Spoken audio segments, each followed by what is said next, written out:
We're back with another stacked episode of The Broadway Show. Thanks for joining us. I'm TAMSEN FADAL, and it's going to be a good one, so let's get started.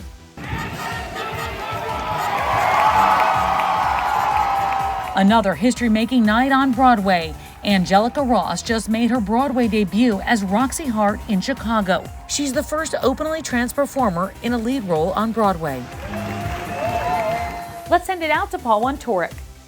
Thanks, Tamsen. Angelica Ross won fans playing Candy Ferocity on TV's Pose. Now she's making headlines in her Broadway debut as Roxie Hart in Chicago. I had the pleasure to sit down with her at Citizen M Hotel.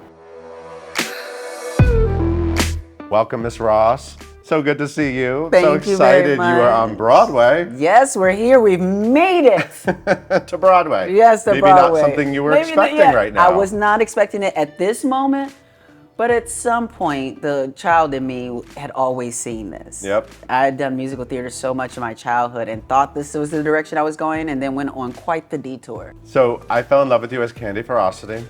And now you are Roxie Hart. Yeah. What an amazing journey. What an amazing character you're getting to take on. Opposite Broadway pros. Yes. What is it like working in this Broadway company? It's incredible. I have so much respect for people on Broadway because 8 shows a week. When they told me that, I was like, excuse me, say what? 8 shows a week? But I'm so grateful to be in this space because it has conditioned me for something that I think is just even more in my future, performing that much. As a new vocalist or someone that's returning to this vocal space, I was super protective because I was super scared of cracking or, having some vocal moment. And so I've been, protecting my voice and talking at a certain level and what have you. And then a week ago or so, I was just like, no. Yes, I will do the vocal warm-ups. Yes, I will do what I can to protect my voice. But right now, I'm gonna push myself and I'm gonna see just how much I have in there. And I surprised myself at how much voice and command and access and range that I have. And this, for me, feels like the beginning. You got to remember that also on Broadway, the audiences, they're rooting for you. You know what I mean? They're on your side and they love it. Oh, yes. They're there in the moment. But my fear is now gone. At first it was like just such a big idea in my head. Broadway. Sure. The lead. Yeah. Roxie, all of these things. But once I got on stage, once I climbed the ladder that Roxie sings on, the fear started to subside. And I just realized not only can I do this, I am doing it.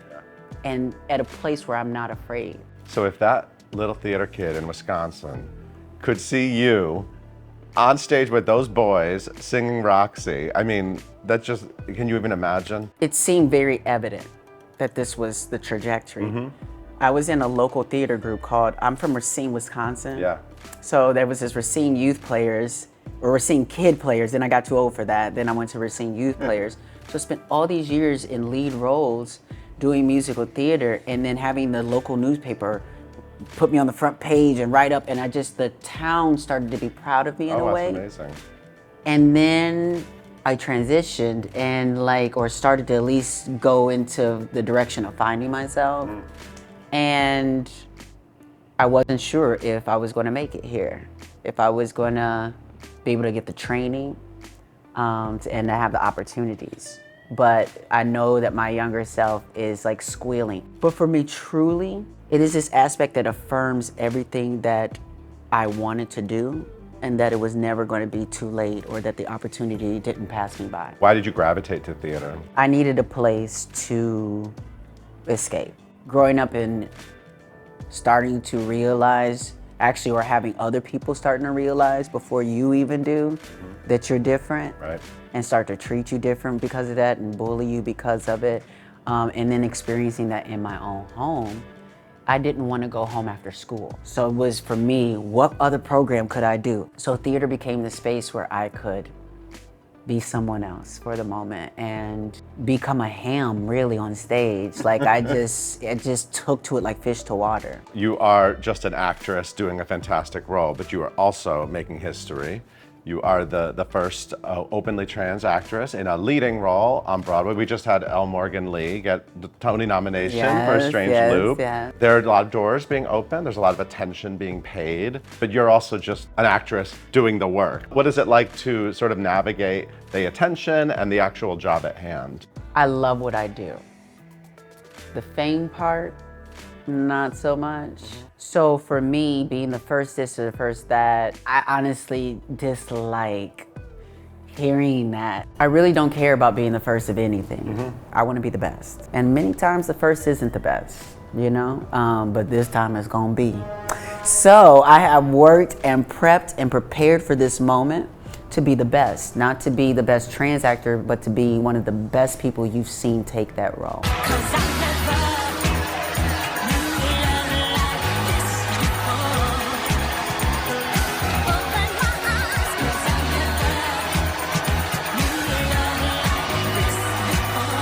I want to ask you about Pose because I was a Pose super fan, and Candy was such a special character. I felt like we kind of took her for granted for a while. It was just she was just kind of like, she kept coming in. Annoying. She had a like, hammer here she sometime. Come again, yeah. And then it was kind of like distracting me from the other storylines. And then all of a sudden in season 2, that ball scene was one of my favorite like television moments. I mean, you were kind of given this beautiful send-off, and I think audiences, I'm assuming other audiences were kind of like, realized how much they loved Candy, and it was great for you. I watched people go from reading Candy to all of a sudden, oh my God, no, not Candy. Not and I'm like, Candy. but you was just reading her last week. But you know, unfortunately, that is the experience of so many trans women, being taken for granted in this space, being seen as too loud, or this is not the way to be, and not understanding sometimes how we have to be in order to be seen or heard. That episode was special because you actually kind of got to say goodbye to all the characters and all your co-stars. And what was it like seeing the impact it had on audiences afterwards? I believe it will go down in history as one of the best episodes. I believe that season 2, that episode aired at least 2 years ago, maybe 3. Yeah. And I still am being tagged. Like yesterday. No matter what I do, people are still like, Miss Candy. You know, even under the Roxie announcement, people are like, yes, Miss Candy. But I know that there is a correlation to the Candies of the world and the Roxies of the world. And we're all just women trying to navigate an environment that was not set up for us to win.